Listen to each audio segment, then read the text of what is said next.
नमस्कार दोस्तों, मेरा नाम देवराज वार्ष्णेय है और चार्ट मोजो के इस the daily price action show में आप सभी का स्वागत है।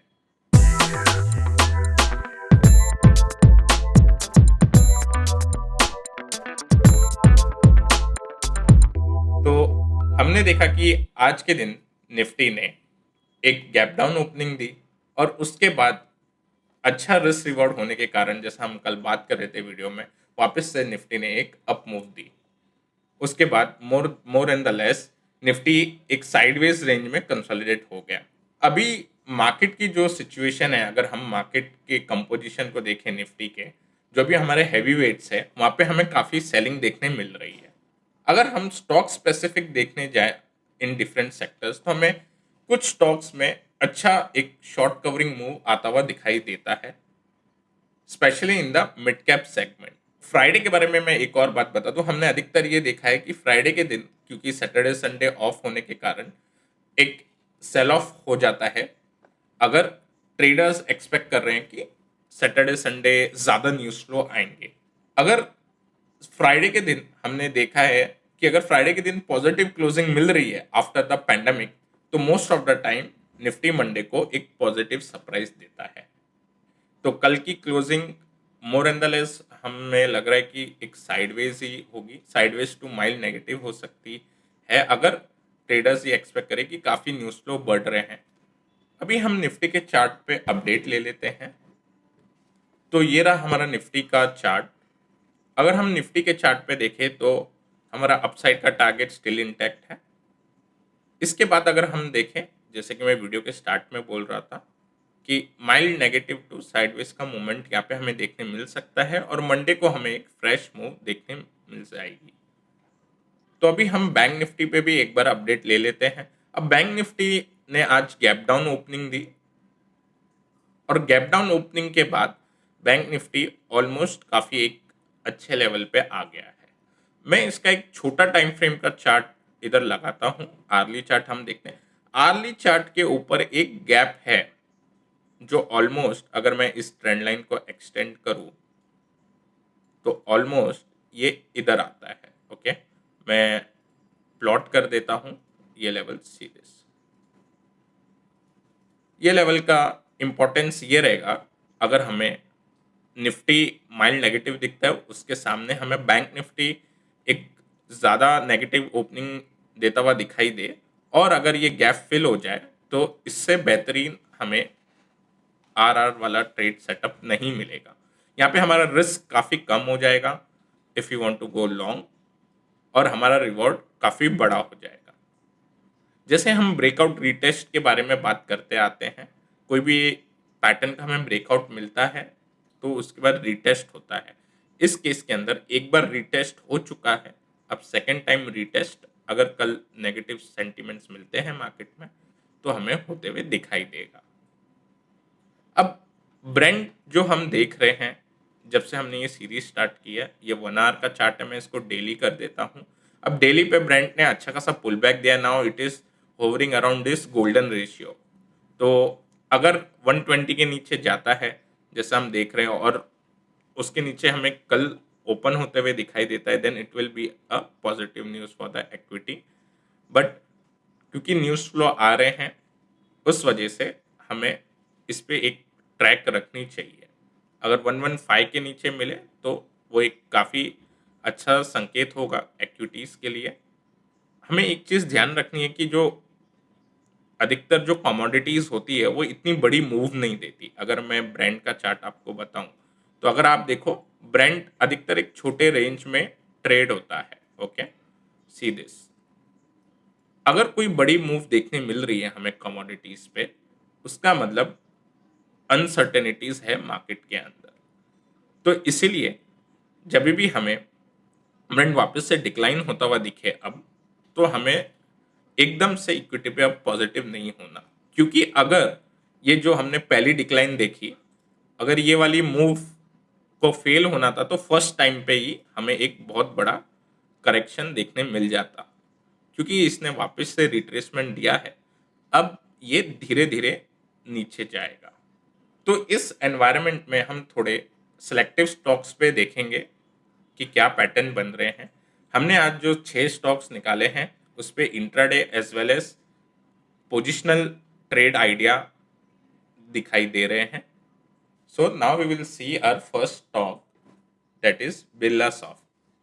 तो बिरला सॉफ्ट का ये चार्ट अगर हम देखें तो एक H N S, inverse H N S, okay, with this support. अब ये सेम पैटर्न हमने पहले बनाया था, पहले हमें इनवर्स एच एन एस नहीं मिल रहा था, हमने थोड़ा प्रीएम्प्ट किया था चेंज ऑफ पोलैरिटी पे। अब हमें एक क्लियर लेवल पता है ओवरहेड 490 का लेवल निकलते ही आगे इसके अंदर और बड़ी अपमूव आएगी। इसके अंदर जो एस एल आते हैं वो ये राइट शोल्डर के लो के एस एल आते हैं once we get this level taken out. तो ये अगर हम स्टॉक को देखें काफ़ी अच्छे जगह से रिवर्स हुआ है। इसका ये सपोर्ट जोन जो आप देख सकते हैं अराउंड 400 लेवल के आसपास जो आता है, वहाँ से ही स्टॉक ने वापस टर्न किया है। ये लेफ्ट शोल्डर आप देख सकते हैं यहाँ पे जो बना है, this is the right shoulder and this is the head. तो इस पैटर्न के जो टारगेट आते हैं, ये जो नेकलाइन टू हेड का जो डिस्टेंस है सेम हमें इधर प्लॉट करना है। ओके, मैं चाहता हूँ कि आप प्लॉट करके देखें और यही सेम टाइप के पैटर्न आप दूसरे स्टॉक्स पे भी बनाएं। तो नेक्स्ट जो काउंटर है वो है सिप्ला।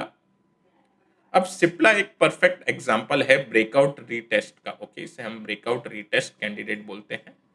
एक रेक्टेंगल पैटर्न का ब्रेकआउट हमें मिला था सिप्ला के अंदर। ओके, मैंने ये सपोर्ट बना दिया और ये रेजिस्टेंस बना दिया है यहाँ पे। ये रेजिस्टेंस पे जस्ट आके वापस से ऊपर गया। ओके, इसे हम बोलते हैं ब्रेकआउट रीटेस्ट। अब ये सिचुएशन में आपके पास दो ऑप्शन होते हैं। अगर आप एग्रेसिव ट्रेडर हो और आज के दिन हमें एक काफी अच्छी कैंडल देखने मिली, ओके, एक पियर्सिंग कैंडल हमें देखने मिल रही है यहाँ पे। अगर हमें कल इस कैंडल के ऊपर का हाई निकलता हुआ दिखाई देता है तो इसमें एक पोजिशनल सेटअप बनता है with the S L being low of this wide range breakout candle. देखो ये जो कैंडल है ऑलमोस्ट 982 जो 1040 गई है, ये वाइड रेंज ब्रेकआउट कैंडल है, काफी स्ट्रॉन्ग कैंडल है। ये क्या दर्शा रही है हमें कि बुल्स काफी एक्टिव हैं। ओके, उनकी इंटरेस्ट हमें साफ दिखाई दे रहा है कि उनको उसी दिन बाय करना है, उनको वेट करके बाय नहीं करना। इसीलिए हमें इतनी बड़ी एक वाइड रेंज ब्रेकआउट कैंडल मिलती है क्योंकि बायर्स आर इम्पेशेंट।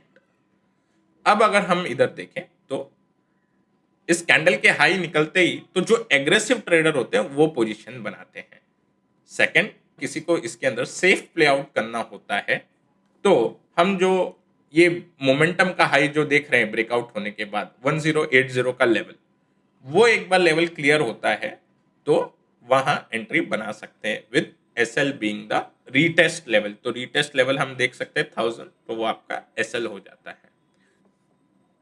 अब हम अपने नेक्स्ट काउंटर की ओर चलते हैं, वो है चोलामंडलम फाइनेंस। ये जो पैटर्न है इसको हम बोलते हैं ascending broadening wedge. Okay, ascending broadening wedge, ये जो टॉप में जो बना है पैटर्न उसका हमें एक ब्रेकआउट मिल रहा है इधर। ओके, उसके बाद हमें कंफर्मेशन भी मिल गया है। अब अगर हमें बैंक निफ्टी कल ज्यादा वीक दिखता है तो हम इस काउंटर को अवॉइड कर सकते हैं। बट अगर हमें दिखे कि bank Nifty is also opening at a decent level, at a neutral to mild bullish level, then this counter can give us a very good upside movement. अब ये जो लाइन दिख रही है आपको रेजिस्टेंस लाइन, इसको मैं फिर से हाईलाइट कर देता हूँ। See this, I have highlighted in the red colour. So this is we called as a rising resistance line और यहाँ पे हमें एक सपोर्ट मिल रहा है। ओके, इसको हम ब्रॉन्डिंग क्यों कहते हैं? क्योंकि इसके अंदर वॉलेटिलिटी एक्सपांड हो रही है। इसके अंदर जो ट्रेड सेटअप बनता है वो बनता है ऑलमोस्ट, आपको ये जो स्विंग लो दिख रहा है, माइनर स्विंग लो, आपको इस कैंडल के नीचे एसएल लगाना होता है और इसके जो टारगेट आते हैं पैटर्न बेस्ड वो आते हैं। ये जो वाइड माउथ दिख रहा है आपको, इसका जो हम डिस्टेंस कैलकुलेट करके हम ऊपर इसको प्लॉट कर सकते हैं। अब हम बढ़ते हैं नेक्स्ट काउंटर की ओर जो है केईआई इंडस्ट्री। तो पावर के काउंटर हमने दिए थे लास्ट एपिसोड में।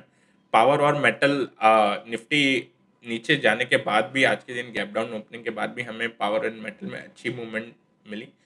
अब केईआई इंडस्ट्री के अंदर हम देखें तो इधर भी एक डिसेंडिंग ब्रॉडनिंग वेज पैटर्न हमें देखने मिल रहा है। इसमें जो लेवल निकल के आते हैं वो 1260 के लेवल आ रहे हैं रेजिस्टेंस के। ओके, जब ये काउंटर ये लेवल पार कर देगा तो इसके अंदर हमें एक अपसाइड मूव देखने में मिलेगी। इसके अंदर हमें ये ध्यान रखना है कि वॉलेटिलिटी एक्सपांड हो रही थी और फिर हमें ब्रेकआउट देखने में मिला। ये जो फॉलोइंग सपोर्ट लाइन आपको जो दिख रही है, ये इसलिए बनती है क्योंकि सेलर थोड़े ज़्यादा फोर्स में सेल करते हैं, इस वजह से हमें ये स्लोप देखने मिलता है। But once the breakout is done, then bulls are confirm that the upside move will continue. Next counter जो है वो है एम्फेसिस लिमिटेड। अब एम्फेसिस लिमिटेड के अंदर एक कंसोलिडेशन हो रहा था, ओके, एक साइडवेज कंसोलिडेशन है और इसके अंदर एक डिसेंडिंग ट्रायंगल बना है जिसका हमें अपसाइड ब्रेकआउट देखने मिल सकता है। अगर हमें 3360 के लेवल के ऊपर ये काउंटर जाता हुआ दिखे तो इसके अंदर एक ब्रेकआउट अचीव हो जाएगा with today's candle low being the SL. इसके अंदर बहुत intraday as well as positional हम ट्रेड कर सकते हैं। अगर पोजिशनल करते हैं तो पैटर्न बेस्ड टारगेट हमें लगाना चाहिए। पैटर्न बेस्ड टारगेट जो आता है वो है ये फर्स्ट ट्रायंगल का डिस्टेंस, ओके। अब हम बढ़ते हैं नेक्स्ट काउंटर की ओर जो है रेडिंगटन इंडिया। अब रेडिंगटन इंडिया की तरफ अगर हम देखें तो एक माइल्ड अपवर्ड स्लोपिंग लाइन हमें देखने मिल रही है सीधे, ओके। इसको हम साइडवेज ही कंसीडर करते हैं क्योंकि हम देख सकते हैं ऊपर क्लियर रेजिस्टेंस है, यहाँ पे एक माइल्ड अपवर्ड स्लोपिंग लाइन है। तो एक बार मैं रेजिस्टेंस प्लॉट कर देता हूँ, okay, this is the resistance level. अब इस काउंटर ने यहाँ पे काफी अच्छा एक स्क्वीज दिया है, ओके। स्क्वीज मतलब उसकी रेंज छोटी होती जा रही है ट्रेडिंग की और उसके बाद हमें एक ग्रीन कैंडल देखने मिली। अभी ग्रीन कैंडल स्ट्रॉन्ग क्लोज नहीं हुई, ओके, बट स्टिल इसने हमें एक सिग्नल दिया, इसका कंफर्मेशन मिलेगा। ये हम जो कैंडल देख रहे हैं, आज जो कैंडल बनी इसका हाई जैसे ही क्लियर होगा तो हमें कंफर्मेशन मिलेगा कि फॉलो अप बाइंग आ रही है और वहां पे हमें एक अच्छा अप मूव आते हुए दिखाई देगा। तो इस काउंटर को भी हमें अपने वॉच लिस्ट में रखना चाहिए और जैसे ही ये लेवल क्लियर हुए वहां पे हमें एक कंफर्मेशन मिल जाएगा। तो ये थे हमारे आज के 6 स्टॉक आइडियाज। मैं चाहता हूँ कि आप भी ऐसे ही पैटर्न प्लॉट करें और इसी तरीके से आप प्रॉपरली रिस्क को समझते हुए, प्रॉपर एसएल लगाते हुए आप अच्छे रिस्क टू रिवॉर्ड वाले सेटअप ट्रेड करें। आई होप कि आपको हमारा आज का वीडियो पसंद आया होगा। अगर पसंद आया है तो ज़रूर दोस्तों के साथ शेयर करें और लाइक करें और अभी तक अगर आपने सब्सक्राइब नहीं किया है चैनल को तो ज़रूर सब्सक्राइब करें। Till then, take care and I will see you in the next episode.